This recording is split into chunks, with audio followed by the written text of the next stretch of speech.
Welcome to Cyclops is Waiting for Me, an X-Men animated recap podcast with Marvel's animated, God damn it, keep it, Marvel Anime's X-Men Episode 3 Armor. We got to figure out a better intro. It's just, it's awkward. We say X-Men and anime way too many times in that intro. Yeah. I'm JC. Hi. We also are recording these monthly now because we're doing, 2 episodes in a given month. And I feel like I get out of practice if I don't do something for a full month. So, yeah. I do want to date this podcast. Today, they just showed the X-Men characters for Marvel Token, which is the fighting game that's coming out for PlayStation. And Stephen Bloom, who is our Wolverine in the X-Men Wolverine and our Marvel anime X-Men Wolverine, is also voicing Wolverine in that game. So there are 2 Wolverines in the world, and one is Cal Dodd and one is Stephen Bloom for the animated stuff. That kind of makes me want, like, if there's a Deadpool and Wolverine 2, which has to be, right? It's made $1 billion. Till he's 90. They have to have Stephen Bloom and Cal Dodd, like, appear somewhere, right? Like, well, Cal talked about that at one point. He was originally going to be a bartender in one of the Wolverine movies, and that scene got cut. Okay, well, I just mean, like, as, like, one of the cutaways of the alternate universe Wolverines. You know? Oh, totally, yeah. I'm just saying, we almost already had, like, a moment with Cal and Hugh Jackman. It just didn't end up making it in, so. Yeah. Cool, and I'm Rod, and I've had an excuse every week for 3 years now why I'm tired. This year is because it is after the busiest time in LA music, probably, because there's 2 back-to-back weeks of NAMM, which is a big music convention, and the Grammys, which I think most people have heard of. So I just got back from a week of Grammys stuff, and also got back into, like, recording with the project. Hopefully everybody will hear about later this year. But something I was going to, like, touch on a little bit. I haven't talked to you about this yet. Have you watched Wonder Man yet? Yes, I watched all of it. Oh, cool. What'd you think? I thought it was good. I was way more interested in Simon's story than I was in Trevor's story. Yeah, that's fair, right? It's about Wonder Man, so. Yeah, I wanted to know more about, like, his power and his origin and stuff like that, because unlike, we talk about not everybody needs an origin story. Wonder Man we do, because, like, even as a comic book person, I know it loosely, but I've never read Wonder Man's origin in any version of him. So, like, I actually want to know what the MCU version of it is, and I know you have a theory about that. I don't necessarily agree, but I've also learned to not doubt you when you say shit like that. So I actually texted JC before he watched it, because I binged it all in one night, because it's an easy binge, actually, and I also just knew if I started it, I wouldn't. Yeah, I was about 2 sittings to get through it, because I started it the first night on the later side, so I didn't want to be watching it until 2 a.m. So I texted JC about it, and I was like, I have a feeling that Wonder Man is going to be. No spoilers, but just my. This is Rod being Rod. Let's be clear. Yeah. There's not any indication in the episode that makes this true. Yeah, I think he's going to end up being a mutant. There was a story point, but the good news is I forgot it, so I can't remember what it was. That actually made me think that. But then it also made me think of the DODC, which people knew from the trailers were going to be in this, as from Ms. Marvel and Spider-Man, I think. Yep. I think they're going to be like the Friends Humanity, like Trask, the mutant registry act people and stuff, just by the way everybody's behaving. But also, like you said, the absence of an origin story felt purposeful, because it's almost like there was some mandate to, like, not give the first mutant origin story to a TV show for the MCU, Right. Because even Ms. Marvel, like a spoiler for a 3-year-old show, wasn't really an origin story for me. I mean, there was a big reveal at the end, but I don't even know if that's gonna stick after all the changeover stuff. I mean, who knows at this point? Yeah. So it feels that way, so I originally, maybe it wouldn't be weird not to have an origin story, but without giving any spoilers, they do a complete origin story for a totally random character in the show. So that's not like. So I don't think that's a spoiler. They include Doorman, who the thing that is interesting about Marvel TV is they've now used two of the Great Lakes Avengers or Great Lakes Champions or Great Lakes whatever Defenders. They keep losing the IP. Like, literally, it's lawsuits is why they keep switching what their name is. But Doorman, and then is it Mr. Impossible was the guy who jumped off the roof in She-Hulk? I can't remember his name. It was like, it was something like that. Yeah. But those they keep using these like literally D-level characters in the West Coast based stories for Marvel. So, and also if you wanted like a weird non-superhero reason to watch a show, Josh Gad is canon in the MCU now. Yeah, Josh Gad as Josh Gad.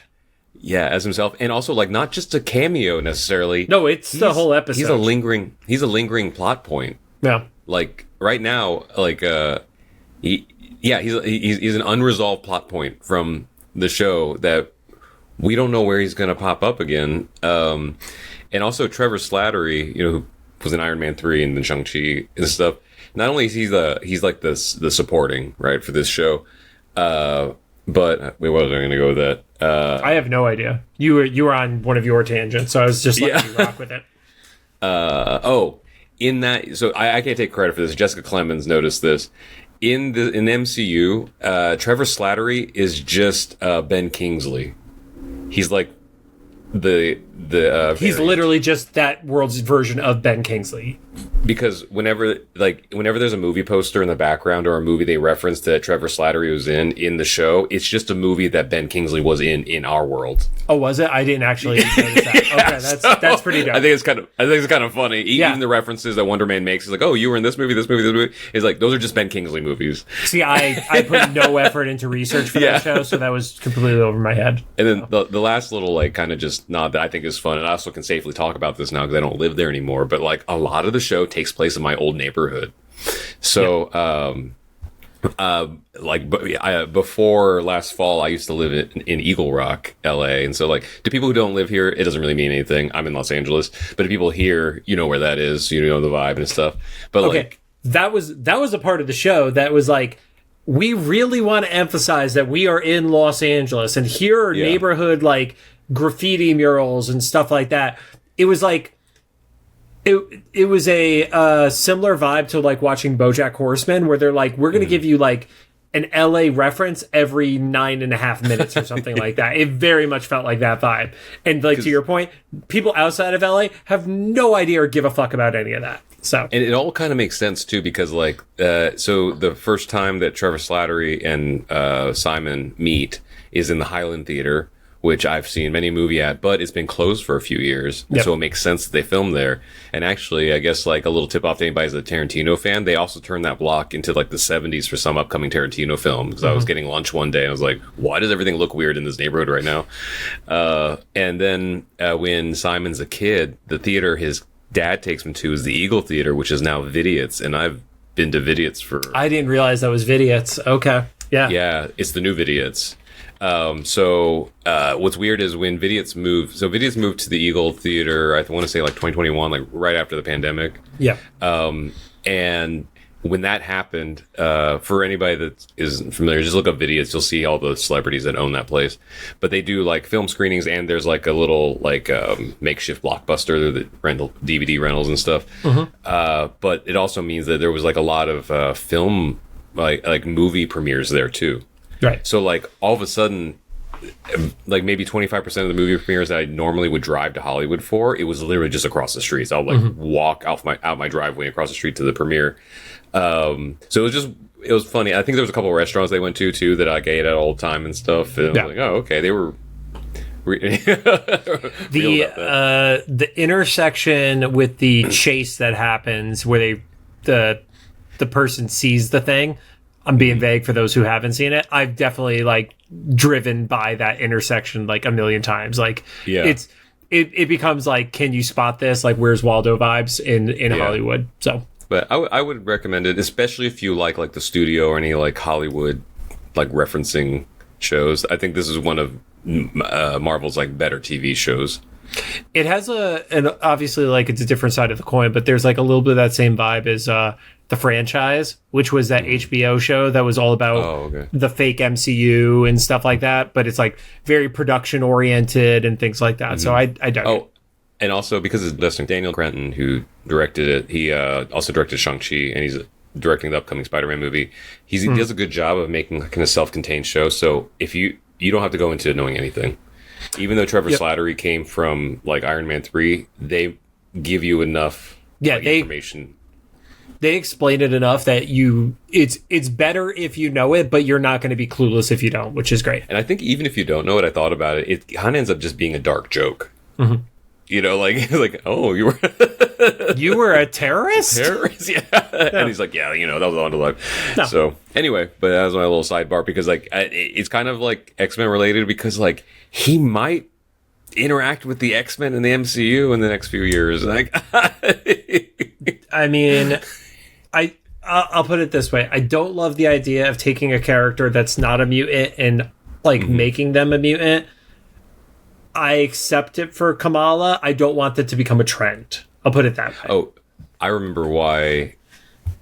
I guess skip 10 seconds if you want to hear this, but like it's a maybe minor spoiler. The reason I thought that Wonder Man is going to be a mutant is because his powers seem to have manifested at puberty, is what they pointed out in the show. Okay. At least from the information they gave us. And so, like, anything that doesn't have, like, I've touched a toxic goo origin story, that might just be the mutant thing, So, fair. Anyway. Yep. Back to our universe. Cyclops is waiting for me as a podcast series. To the fifth line in our script. Yeah. Watching every single X-Men animated episode we can find. The podcast started with the original 1992 X-Men the Animated Series, building up to the release of X-Men 97. Along the way, we've completed X-Men Evolution, Wolverine The X-Men, and our companion interview show, The Xavier Files. Season 2 of X-Men 97 is coming this summer, whatever that means. But until then, we're going to be diving into Marvel Anime X-Men for our very first time. Or basically my first time. Yeah, I didn't update the script. Some quick reminders were a recap series about a recap show about a series that started over 15 years ago. There are going to be spoilers. If you don't want it spoiled for you, pause the podcast, watch the episode, whether that's on a DVD or whatever website you can find it on, and then come back. I don't feel guilty about saying it because Disney does not make this available anywhere. And we are currently not sponsored or affiliated with Marvel Animation, Disney, or Disney Plus in any way. And don't forget to follow us on social media at Cyclops IWFM Pod on Instagram, Threads, Facebook, and one of these days I'll update to TikTok. It's just that platform is a mess right now. I mean, it will just get worse. You just have to tell me when you've given up on it because I've literally deleted TikTok off of my phone. So okay, I just assume you have put it there. But before we get on to the show, and there's a race going by my street right now, we want to acknowledge two things that we did miss. One, episode 1, The Return, was also called Joining Forces in Japan, and episode 2, xmen, was called Mutant Hunting in its original broadcast. Oh, wow, okay. And we also forgot to mention the 2 Marvel anime films that were also in this shared universe, Iron Man, Rise of the Technovore, and Avengers Confidential, Black Widow, and Punisher. My bad. Oh, I wasn't even aware of those. All right, cool. Yep. They, I was aware of them. I just forgot to write it down for when we talked about it. So today we are going to be talking about Season 1, Episode 3, titled Armor. It aired on April 15th in 2011 in Japan under the title Secondary Mutation. That's not right. Well, I'll find it at one point when Rod is on some sort of tangent. I'll get the name. Okay. And then November 4th, 2011 in the US. It currently sits at a 7.1 star rating on IMDb and is actually one of the top rated episodes with a 7.1. I guess I could see that. Yeah. You know what's weird? It's like, I can see that, but also this is like one of the, I don't want to say it's uneventful. They don't go very far. I guess it's probably the best description. What do you mean by don't go very far? I'm genuine, like not pushing back. I'm curious about that. Like geographically, don't they just stay like in like a building for most of the episode? I mean, like it's a lot of dialogue around a table. Yeah. Or cryo bed or whatever that. Hold. Awakening. Awakening is the the title in Japan. So yeah. That kind of makes more sense, actually. So now these next few episodes have no previously on on in them. They jump right into the intro, and it kicks off around everyone is around the Emma tube, and they point out that she is one of the 4 leaders of the Inner Circle. I really want to know why it's called the Inner Circle on everything and not the Hellfire Club. Like, modern day, I get why you wouldn't do that, because you don't want to put Hellfire Club confusion with, Stranger Things and stuff like that. But I genuinely am curious if there's anybody who has worked at Marvel that could share that anecdote with us. Please do. I would love to know the actual reason for that one. But they do actually refer to her as the White Queen, which I know sometimes is iffy if you describe her using that name in the modern era too. So they also said it in a way that, like, at least for me, it could have been taken either way, as like that's her code name, or they're just kind of like dissing her almost, like our White Queen, like. Okay, you can see that. There's definitely a level of like grossness when saying it that though, like they're so up their own ass that they're like calling themselves kings and queens and stuff. It's like, oh, see, I assumed it was like a chess reference. Well, that's the thing, is it is a chess reference, but there's also like, oh, but you're calling yourself a king or a queen, or yeah. I mean, if you're calling yourself a bishop, you're kind of a dork, but like you're literally calling yourself your own king and queen. Okay. Scott remembers, when he was seeing Jean in her Phoenix state, that Emma was there, and proceeds to then tell Wolverine that Emma was there when everything went bad for Jean. Well, because they showed it the last like in the first episode, right? So like I like that this is like cemented this as the great mystery of the series. Yeah. It's like why Emma, or why Scott saw Emma there. Yeah, so what was going on around it, and we still don't know if she was really there. Or was it Mastermind playing tricks and stuff like that? Yeah, or if Scott's in some psychosis or something. Storm instantly throws doubt, and not really sure. I'm not loving the way Storm is written in this episode, if I'm being totally honest. Was this the one where she like ran out of juice or something?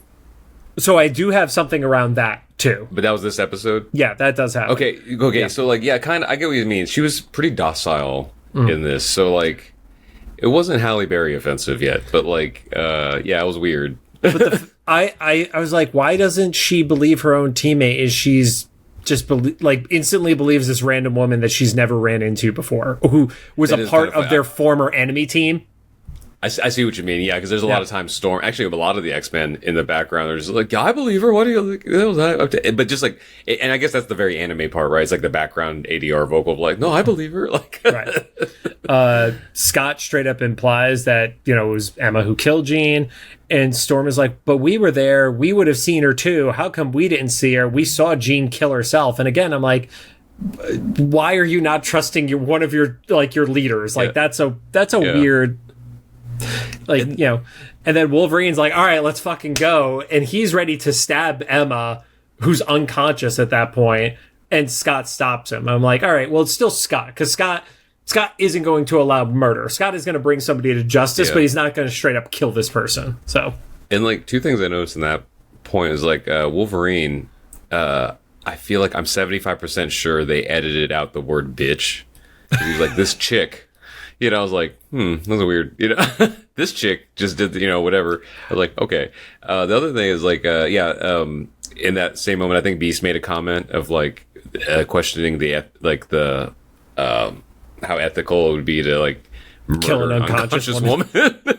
So I kind of like that though, because this finally paints Wolverine as feral as I kind of always like more loose cannon-y and stuff. Yeah. Like that he's like, there's, and also like the way like even he treated women in the original X-Men 92 series and stuff, like it kind of like goes where like there's no rules, of like society for him.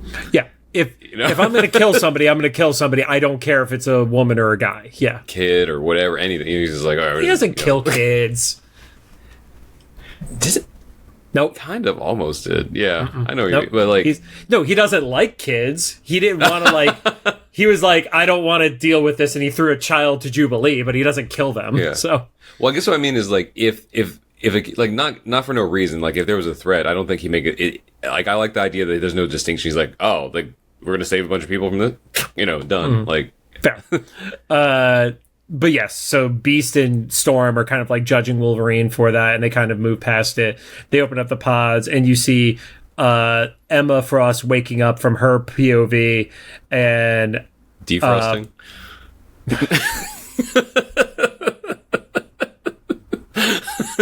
I was waiting for that one. I'm gonna force my way through that, but you see that Sublime is watching over a feed, and Kick is getting really, really impatient. And you find out that part of the reason why Kick is the way that he is Wolverine essentially cut him in half the last time they encountered each other. So this is the part where I don't know if maybe we should have watched these in order, and that happens during the Wolverine series, or it's just implied. But Rod had this DVD and not the Wolverine DVD, so that pushed this one ahead. We got to talk about one thing, Rod. The way Emma is drawn, there is zero subtlety in the artistic depiction of Emma, and yeah, it's too glaring to not bring up, right? Literally glaring. So it's funny because it's not surprising because White Queen has always kind of had like the valley as part of her look, right? And the valley. So maybe this is the Protestant side of me. Like as kids growing up, like in like videos they would show us at like Sunday school and stuff. Like they teach girls. This is 80s, right? So the 80s like church modesty for women is like don't let the valley show is like the way you're saying, you know. Okay. So we that's call part that of a boob window, but yes. Yeah. Well, I mean, just the cleavage is the valley. Of course. Yeah, you know, like, but so that makes sense. But then, like, we find out very soon that her primary characterization in the show is she's a tutor, and so that makes it extra funny. I didn't. But also, think like of that. That's great. Yeah. So it's a very like kind of that's an anime trope, right? Like, oh, teacher, you know, like sexy teacher thing. I don't know, but the tutor thing is a very Asian thing. Oh, is it? Because I didn't grow up I grew up in Indiana, but even because most of my parents are from Korea, growing up, so it's pretty much standard, or at least I'm only speaking for like 80s and 90s kids. I don't know how it is these days. In like Korea and Japan and stuff, you go to school during normal hours, but then after hours you have a tutor to do more school. And so even me growing up in Indiana, when all my friends got to do like basketball and stuff, later on I got to do basketball, but in my elementary years, my parents still tried to kind of do the Korean thing. And so I would go to school and then I'd come home, go to more school. Yeah, like have half an hour to like have snacks or whatever. And then they paid a tutor to come tutor me in more math or something in like third grade. Right. You know, but because that's just how it is over there. So like for Hisako to have a tutor for like her special skills is like a very on brand like East Asian thing. So it's kind of interesting that it's Emma, and it's extra funny that it's a tutor with like a glaring boob window. Glaring boob window. Here's the thing. Some of the other episodes when I'm like looking for like images for clips, they only have like 3 or 4 images. I guarantee you when I look for images of this episode, that is going to be every fucking Google search result. But also, just to be fair, every time it's on her, it's just like fisheye lens, like front view. They make sure to accentuate and stuff. There's even one point later on where like Asako like goes to be comforted by Emma, and she just nests her face in the valley, like you know, she's like, oh. I did notice that too. It covers like one of her eyes. Yeah. And the framing doesn't have Emma's face in it at all. No, you can't fit it. But true to anime stuff, like nobody in the world is acknowledging it. It's just something where you see at home, you're like, oh, all right. Nope. There are lots of things that don't get acknowledged in anime, and this is one of the least problematic. So, so Emma starts to regain consciousness, and she's pretty clueless about all the gene stuff that Scott immediately begins throwing at her. Says that the X-Men were not even on her radar anymore. She's no longer a part of the inner circle. And of course, Beast does what Beast does, which is ask questions and ask why she would quit. and Emma says she's basically a different person, and she's not what Mastermind wanted her to be, which dynamic wise, that's different than most of the other versions of the Inner Circle that we've seen, because Mastermind is kind of like at the helm of it right now. Where in even like the Dark Phoenix saga from X-Men, the animated series, he was one of the more powerful ones, but he was still like obeying other people's orders. Like they were telling him what powers to have and things like that. So yeah, I guess we'll also find out like how much truth there is in what she's saying down the road. Emma notices Hisako, and Scott like tries to stop her from going to her. Like he's still super on the defensive, and then she gets up and starts to like make her way to Emma, and like her shoe falls off and she's like struggling to walk it. Everybody's just letting this girl who's waking up out of effectively a coma just like stumble over. I thought she was gonna like fall over and like crack her head on a table or something like that. Yeah, I guess were they trying to show that she was atrophied because she'd been under that long? Like I guess in my head it was like a couple days, but a really long time. I think we were under the impression that it's probably been at least like 6 or 7 days minimum, something like that. So yeah, I guess when you've just been knocked out that long, I mean, I remember waking up out of anesthesia from getting my teeth pulled and I almost fell into a door. So I can't imagine. She's under some strong shit. Let's be real. Yeah. Oh, that's right. I forgot. They gave her the neck thing. Yeah. And Emma told, okay, fair enough. Okay. Yep.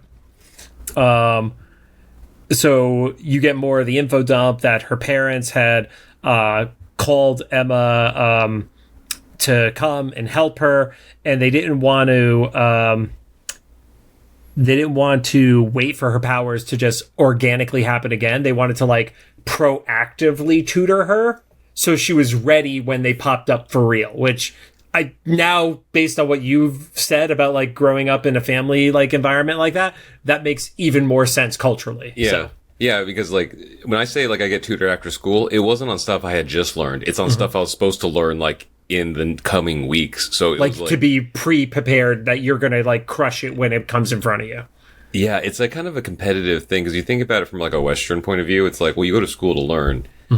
I don't want to speak for all Asian parents, but at least for my parents, they're like, no, you're at school to be the best.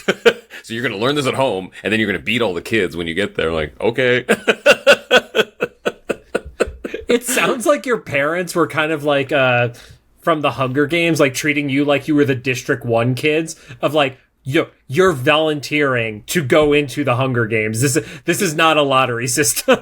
It kind of is though, because I was the first son of the first son in an immigrant family, stuff. So I guess there was that competitiveness, and I went and became a musician and disappointed everybody. But like, it is kind of funny. So this makes sense though, because like this is something like it's not being good at algebra. It's like you could kill thousands of people if this manifesting correctly. Yes.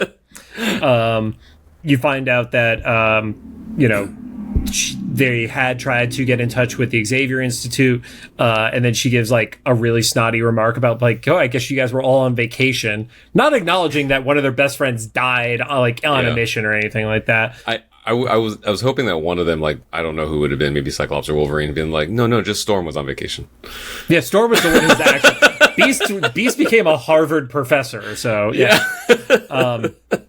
You get a little more lore drop about her, that she had been at another academy, which we've heard about in other shows, that she was in the Massachusetts Academy. And then, she went back there after leaving the Inner Circle, and she was working with a South American kid who had like water powers, and I couldn't place if that was supposed to be a specific character. I think it was just like a general mutant.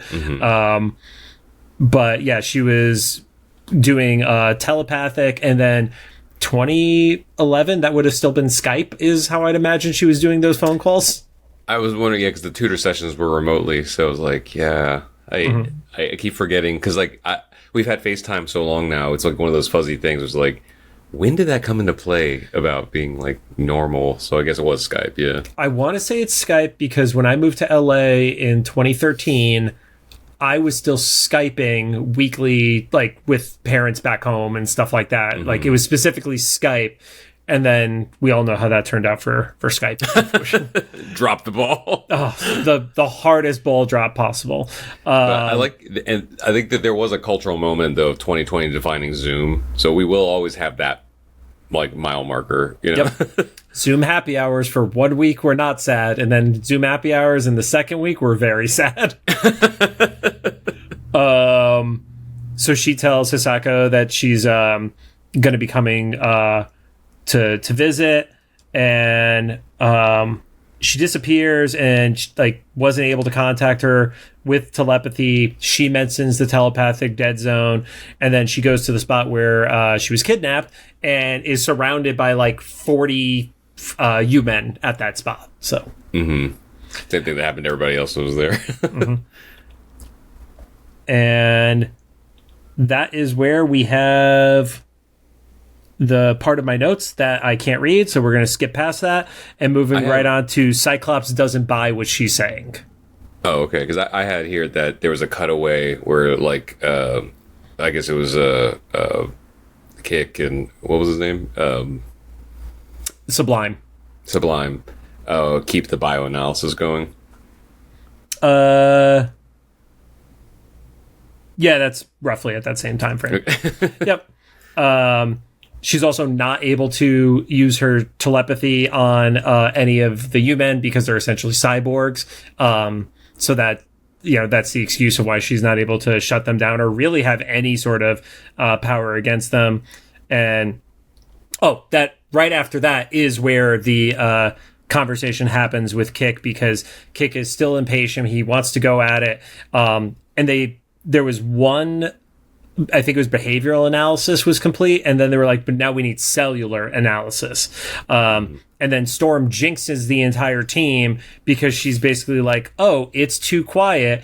Wolverine doubles down on the jinx, and then you see like a ton of xmen pop off, and they acknowledge that Wolverine jinxed it. And then he's like, yeah, well, I was trying to get him to come out of hiding. Like, he's like, I wanted to stab something at this point. So, and to your point, in this episode, Storm is gradually turning more into Halle Berry's Storm. Well, because it's at that point that Beast tells her to hold off because she's still weakened from the previous fight. Yeah, and it's interesting. I hadn't really in animation, haven't really thought about, and they haven't like pointed it out too much unless she super exerts herself, Like this felt more of like a Beast aware of her battery. Yeah. And also kind of gets me thinking, is it kind of like the Flash or something where like all of the X-Men or any mutant needs to consume a certain number of calories for stuff? So does she just need like a Cliff Bar and then she's good? Normally for her, it is being able to be in touch with the elements. Like if you have her like in the middle of space, far from any like close sunlight and stuff like that, she's not able to like recharge the same way. But if she's like near the water, near like the land, that's usually enough to like to be in touch with the weather. I don't know why they chose to take her out on this one. Yeah, this time it was more just like a power meter on a video game or something. Yeah. One thing, I'll bring up something during the later fight that happens. So I have a theory about that with her, because they did change certain like character moments. Like apparently when Emma was giving this description, even though it was the same thing in the English version and the Japanese version, apparently like her tone is much more rude in the American version than it is in the Japanese one.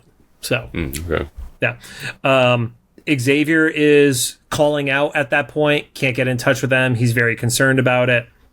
And then you get like the first encouraging lesson moment from Emma to Hisako, where it's like, open your eyes, you can't hide, this isn't somebody else's fight. Yeah, she doesn't completely power up. You see like the flickers. You get a quick moment where Xavier is powering on Cerebro, trying to get through, and you see like static effects, stuff like that, and you get this like crying kid again, which they better explain that to us. If they don't explain it to us and they leave that on a cliffhanger, I'm going to be fucking pissed. He called him Yui. Yes. So I didn't recognize that name. Right. So I'm curious if that has to do with that other institute that he tried calling in the previous episode that didn't pick up. If that's some sort of like crossover on it. So and they reference that institute again later, right? Mm-hmm. Yeah. Yep. So they end up winning the fight, and we don't even see it because it's a pretty quick ass kicking between Beast rips stuff apart.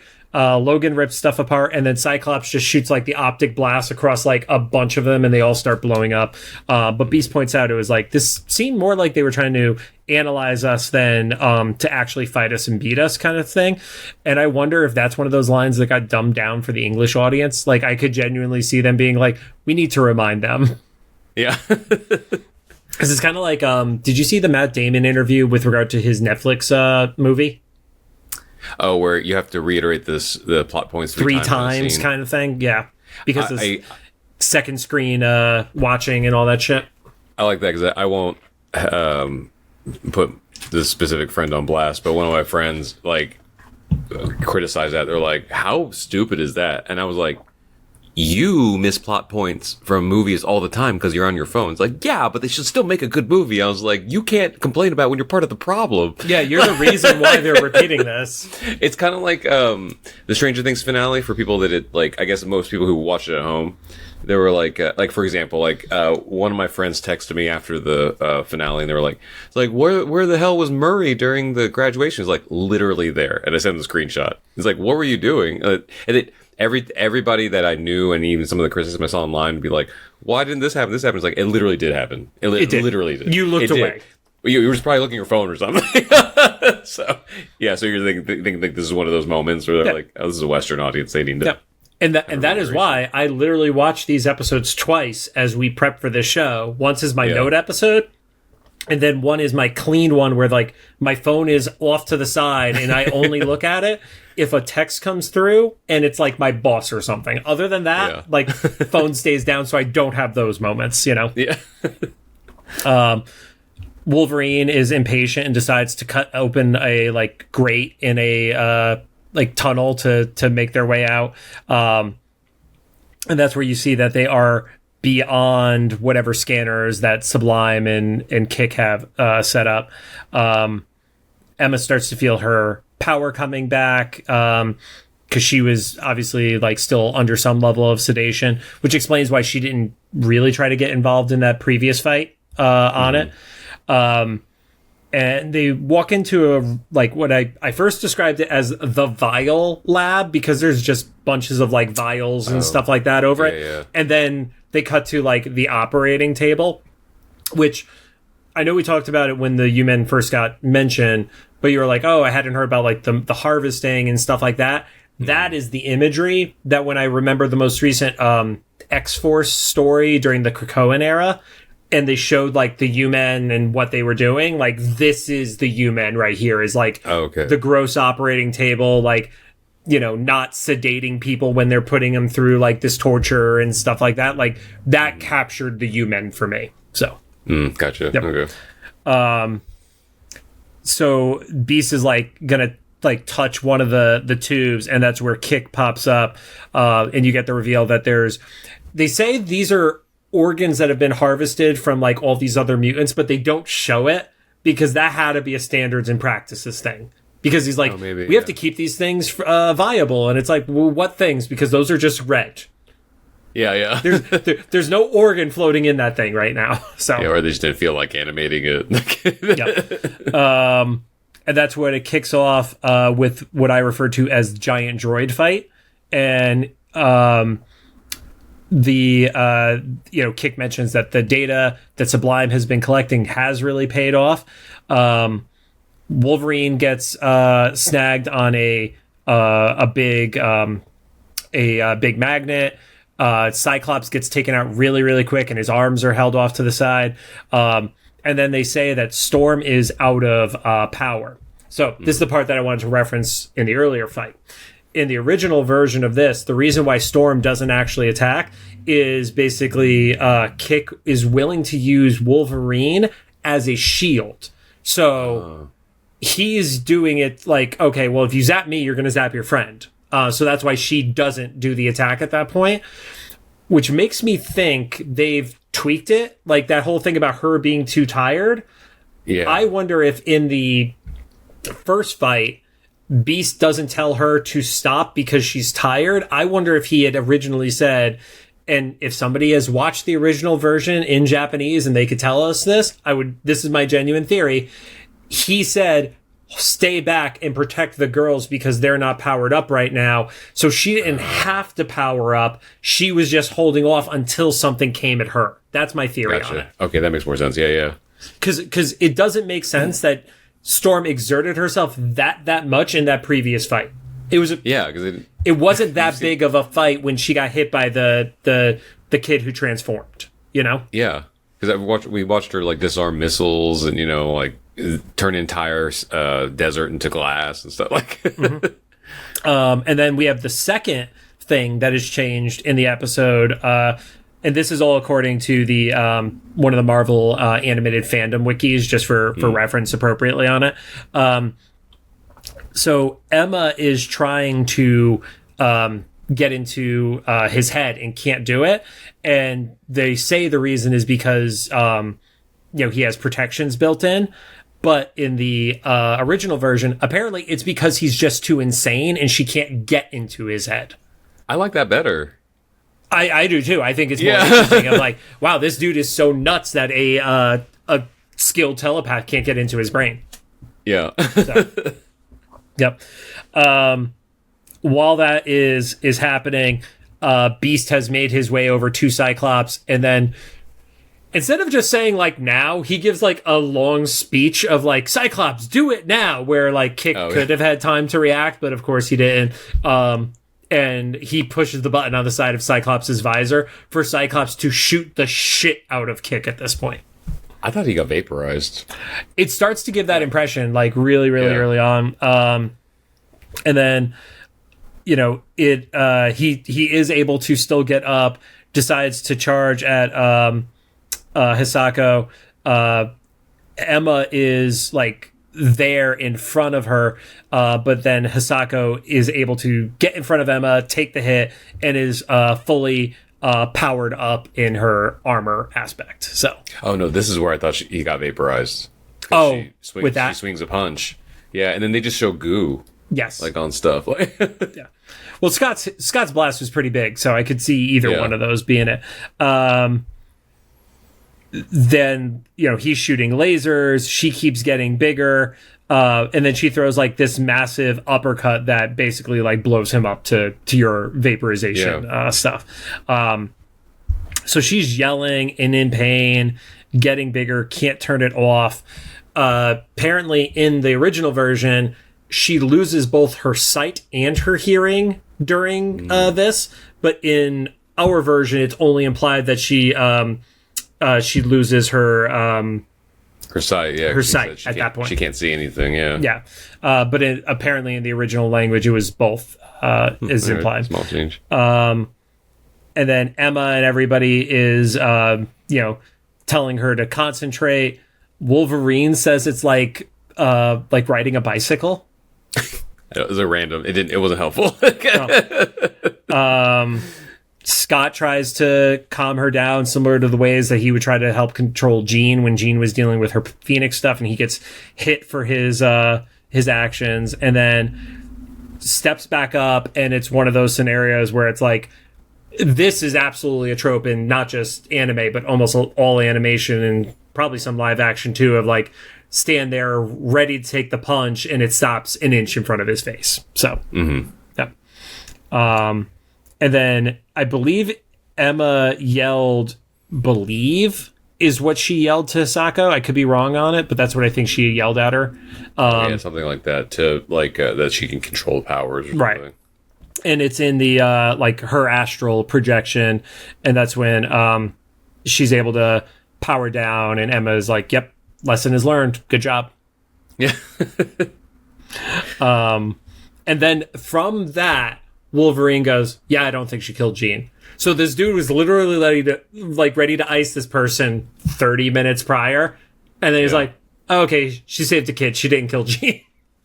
Yeah. I think he even says something like, "Good thing I didn't kill her," or something. Yeah. Yep. Scott still doesn't believe it, but it is what it is. You see Sublime's like big, scary techno-organic murder ship take off and get on out of there. And then Wolverine is like, cool, time to wake everybody else up. And they start like saving the other people who had been taken. They go back to I guess that's an apartment building that they live in, right? Or they where Asato's parents live. Paris. Oh, I didn't pay attention. I don't know. But they go back to that building. And then you see Kick appears, shouts at her. Emma like charges and yells something back to get in the way. And that's where we get our to be continued on the episode. Oh, yeah. So she takes the proverbial bullet. Which, not to spoil the next episode, Kick's yell and Emma's response are not in the next episode. Oh, nice. Yeah. That's something that happened in a lot of shows back then, too, though. Yeah, like when they would go like to commercial or come back to the next episode, they would replay the scene, but it would be different. Yeah, like something would be cut or something added to it, yeah. And in animation, it never made sense to me because, like, wouldn't it be easier to just use the same thing? It would. Like, sometimes the animation would be different. Mm-hmm. You know, it was weird. It would like, look different or, I don't know. Yeah, that was kind of funny. Yep. But yeah, I mean, like, I see why this is, like, you get 2 fights, you get a bunch of lore off of it, you get Emma's boob window, so of course that's like, that's easily 0.2 points on IMDb's rating scale, right? Yeah. And then, I don't remember if we had talked about it, but Armor was in the Joss Whedon run of Astonishing X-Men and would actually become like a full-fledged member of the team in that story. So gotcha. Yeah. So definitely a lot of this series was inspired by that Joss Whedon run because you have Emma being a part of the team, you have Beast in like the Kitty vibes, the xmen being characters that are utilized and stuff. So there was definitely a lot of inspo from that Astonishing era, at least in this one. Gotcha. And that was like around the same time period.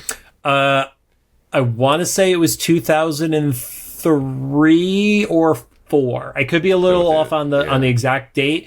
Because like a decade. Astonishing had been around by the time of House of M. And House of M started when I got back into comics in 2005. So there had at least been some Astonishing issues out before that House of M hit. So, gotcha. No. Yeah, it was interesting episode because, like I said, like most of it, like I want to like 90% of it happens at that like cryo chamber, like the one thing. It's kind of like what New Mutants the movie should have been. Go on with that. I don't disagree. I'm kind of like interested in what your vibe. The movie was set to be like this like indie horror film. Great idea for an MCU movie or kind of an adopted MCU movie, right? It was a Fox movie they got but like executed terribly. Of course. Like it was 3 separate movies at once. Yeah. Yeah, like make Anya Joy Taylor like randomly racist, like and then like the dialogue's weird and the like. And then like the was it Magic that had the teleporting powers? Like Magic had the teleporting powers. Yep. That completely like conflicted like conflicted like the entire premise of the movie that they couldn't escape the mansion stuff. So like this kind of proves that like if the writing's good, even with these like, weird little things from Storm and stuff, like it can still be like an interesting 20 or 30 minutes of this setting. And it's like they got like really good allusions to body horror and stuff like that. So it was like, if you wanted to go that one step further, you could have on it. So no. I think this was it's funny. I'll say like we'll talk about more of this in the next episode. I feel like these first 4 episodes were really just like the introduction. Like this easily could could have been like one 40-minute episode with this and the next episode together, or even these first 4 together could just have been like an hour long. Like, here's a setup, and here we go with the show. I mean, I do feel like with certain anime that is the case, where it's just like, yeah, they had a hour and 30-minute story, but they were only able to do it in 22s, you know? Yeah. I do appreciate that it doesn't do the trope of like reiterating like half of the previous episode. the Dragon Ball Z problem. Oh yeah, is that where they get that from? I don't know if that's where it started, but I know that was where it was most prominent to me, like as an early like anime becoming aware of it. And I think that's part of why I never got into DBZ. And I know my buddies from Mega 64 are probably mad at me anytime I ever say that, because they love Dragon Ball. But that was like a part of it that was a turnoff for me. I think it was because it was one of our friends, Ruth Ann, had said something about like there are fans that have made edits where they took out the unnecessary parts to save like time the repetitive stuff, and it ends up only being like, you know, a quarter of the time. But mostly just for like people like I'm not going to catch up on, but like if I decide to jump in today. Yeah, that it wouldn't be impossible. It's like you could actually like come out kind of in a realistic amount of time, like you know, watch it or something. Totally. But yeah, no, I dug it. Just more lore, and then we actually finish this next time. Yes. So, thank you guys for joining us. If you have any thoughts, make sure to drop them in the comments for either the YouTube videos, the Spotify upload, or the official Instagram posts that we do about each episode. At minimum, we do 2 per episode, because there's always one that is the IRL footage and then one that is the visualizer footage on it. And if you like what you heard, we really would appreciate a rating on the podcast app if you're choosing. You can find us on Apple Podcasts, iHeartRadio, Amazon Music, Spotify, and YouTube podcasts. Bye.